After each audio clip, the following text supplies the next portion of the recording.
আমি রামনারায়ণ গৃহস্থের অমৃত কথা চ্যানেল থেকে এই যে আমি এসে গেছি দেখুন গোপালদাসপুর। এই গোপালদাসপুর এই যে বদ্দিপুর রথতলা বইচি স্টেশনে ট্রেনে নেমে আপনাদের আসার ইচ্ছা গেলে একদম বাস ধরবেন, বদ্দিপুর রথতলা এসে যাবেন। ওখান থেকে টোটো 10 টাকা ভাড়া, বলবেন গোপালদাসপুরে। এই যে একদম গোপালদাস ওখানে যে মন্দির, এই মন্দিরের এখানে এসে যাবেন। একদম মানে বিনা পয়সায় খাওয়া দাওয়া, কোনো অসুবিধা কিচ্ছু নেই, সুন্দরভাবে খাওয়া দাওয়া করতে পারবেন। এই যে দেখুন এই মন্দিরটি হচ্ছে গিরি গোবর্ধনের মন্দির। এই যে দেখুন গিরি গোবর্ধনের মন্দির। এই যে দেখুন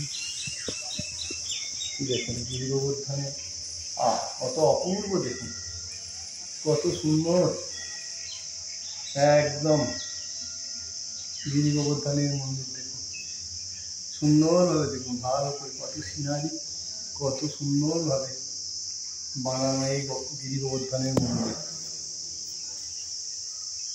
সামনে বিশাল এই যে গাছ দেখছেন, বকুল গাছ, বিশাল বকুল গাছ, একদম গিরি গোবর্ধনের মন্দিরের একদম পাশেই।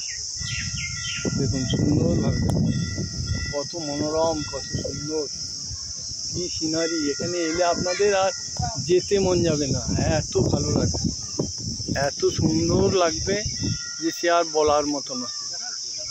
খুব সুন্দর লাগবে, সুন্দর লাগবে, কত মনোরম, কত সুন্দর। দেখুন এই যে দেখুন একদম টোটোয় করে মানুষ আসছে, এই যে কত মনোরম, দেখুন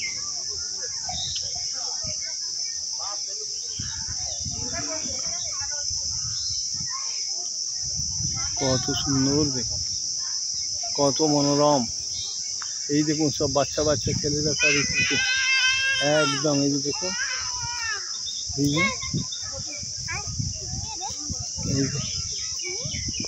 এই যে দেখুন কত মনোরম, কত সুন্দর, দেখুন কি সুন্দর, দেখুন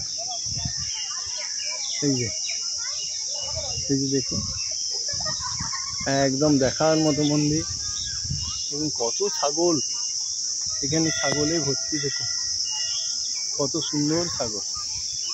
এই দেখুন আমার ছোট নাতনি কি সুন্দর একটা ছাগল নিয়ে যাবে বলে কত সুন্দরভাবে আদর করছে, দেখুন ওরে বাবরে, ওরে বাবরে। এই যে দেখুন এই যে কত মনোরম, দেখুন এই যে দেখুন কত সুন্দর, দেখুন কত সুন্দরভাবে। এই যে দেখুন মানুষ কিভাবে দোলনা খাচ্ছে, দেখুন কত মনোরম লাগছে, কত সুন্দর লাগছে। এই যে দেখুন এই যে দেখুন কত মনোরম। এই যে দেখুন এখানেই আমার ভিডিও রাখছি, আবার নতুন ভিডিও এসে যাচ্ছে আপনাদের কাছে। নমস্কার, ভালো লাগলে একটা লাইক করবেন।